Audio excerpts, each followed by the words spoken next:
ঘুরতে গিয়ে যে এতটা প্রবলেমে পড়বো স্বপ্নেও ভাবিনি, এতটা হয়রানি আমরা কোনোদিনও হয়নি। তো কি হয়েছে, কোথায় ঘুরতে গিয়েছি জানতে হলে কিন্তু আমাদের সাথে পুরো ব্লগটা কন্টিনিউ করতে হবে। তো চলো। হে এভরিওয়ান, তো কেমন আছো সবাই? আশা করছি সবাই ভালো আছো, আমিও খুব খুব ভালো আছি। আবার একটা নতুন ব্লগ নিয়ে তোমাদের সাথে চলে এলাম। তো আজকে হলো রবিবারের সন্ধ্যাবেলা, তখন বাজে 6:30 মতো, আর আমাদের বাস ছিল 6:45।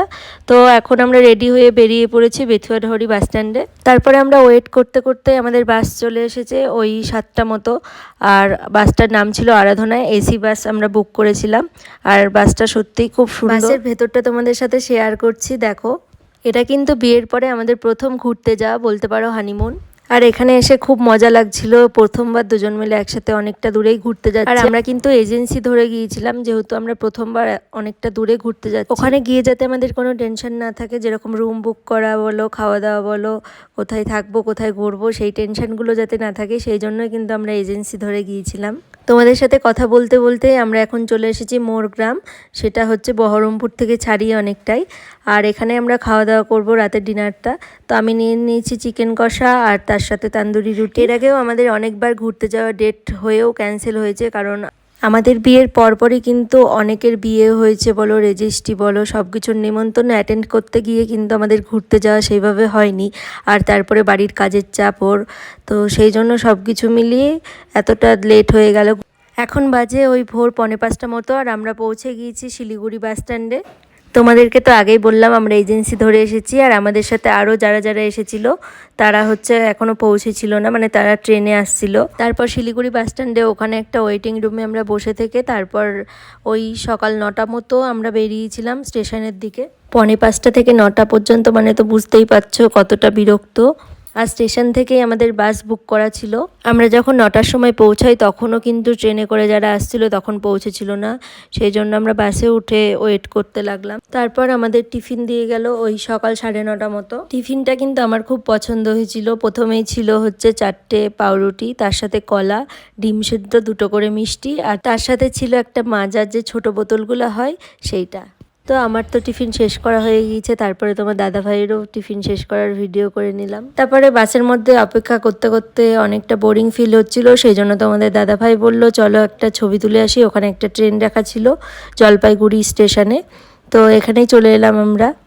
তারপরে ওখানে গিয়েই তোমাদের দাদা ভাইয়ের কিছু ছবি তুলে দিলাম, তারপর তোমাদের দাদা ভাইও আমার কিছু ছবি তুলে দিল। তারপর আমরা আবার বাসে চলে এসেছি, আর তখন খুব বিরক্ত লাগছিল, কারণ তখন বেজে গিয়েছিল ওই 10:50 মতো, মানে সেই সকাল 4:45 থেকে অতক্ষণ একটা বিরক্তিকর ব্যাপার, মানে এতক্ষণ যে লেট হবে আমরা স্বপ্নেও ভাবিনি। তারপর ওই 11টা নাগাদ আমাদের বাস ছাড়লো, ওনারা আসলো, টিফিন করলো, আর এখন দেখো বাস ছেড়ে দিয়েছে। আর আমি তো বাসে অনেকক্ষণ ধরে ঘুমিয়েও গিয়েছিলাম। আর আমরা শিলিগুড়ি থেকে অনেকটাই পার হয়ে চলে এসেছি, আর ওই যে দূরে দূরে দেখতে পাচ্ছ পাহাড়ও দেখা যাচ্ছে, তখন তো খুব মজা লাগছিল।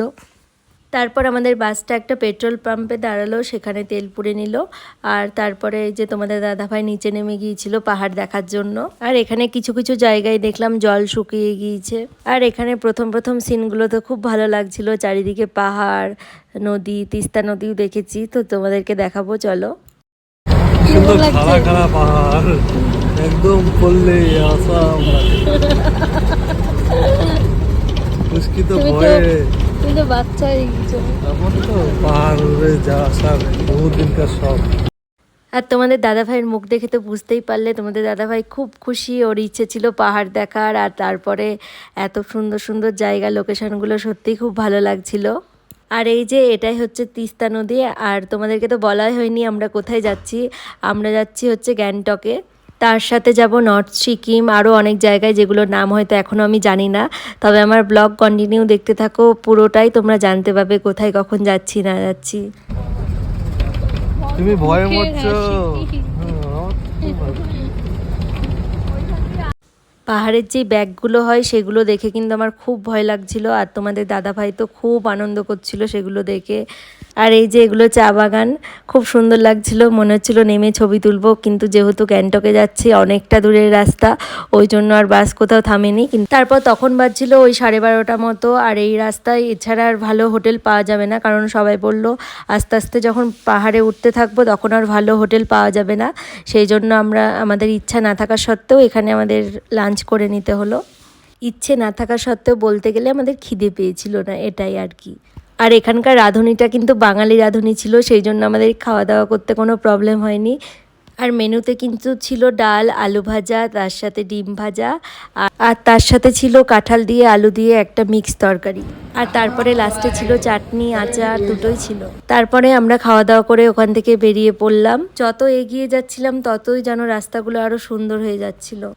আর এখানে একটা মন্দির ছিল, সেই মন্দিরেরই চাঁদা কাটছিল। আর এটা ছিল ছোট্ট একটা বৌদ্ধ মন্দির। আর এখন দেখেই বুঝতে পারছো কতটা উপরে উঠে পড়েছি। চারিদিকটা পুরো কুয়াশা, কিচ্ছু দেখা যাচ্ছিল না। যতটা উপরে উঠছি ততই যেন অন্ধকার হয়ে যাচ্ছিল। তারপর অনেকক্ষণ জার্নি করার পর বাসটা এক জায়গায় থামলো সবার চা খাওয়ার জন্য। তখন বাজছিল ওই 3:30 মতো। আর এখানকার কুকুরগুলো দেখো কত সুন্দর, আর ডাকলেই চলে আসছিল, কত সুন্দর।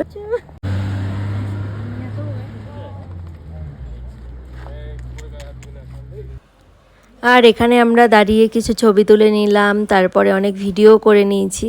তোমরা আমার ফেসবুক পেজে অবশ্যই দেখতে পাবে, ইনস্টাগ্রামেও তোমরা দেখতে পাবে। আর এখানকার ভিউগুলো কিন্তু সত্যিই খুব সুন্দর, যখন না খাড়া ঢাল থাকছে। তো এখানে অনেক ছবি ভিডিও তোলার পর আমি চকো খেয়ে নিলাম। আমার চা খেতে খুব একটা ভালো লাগে না।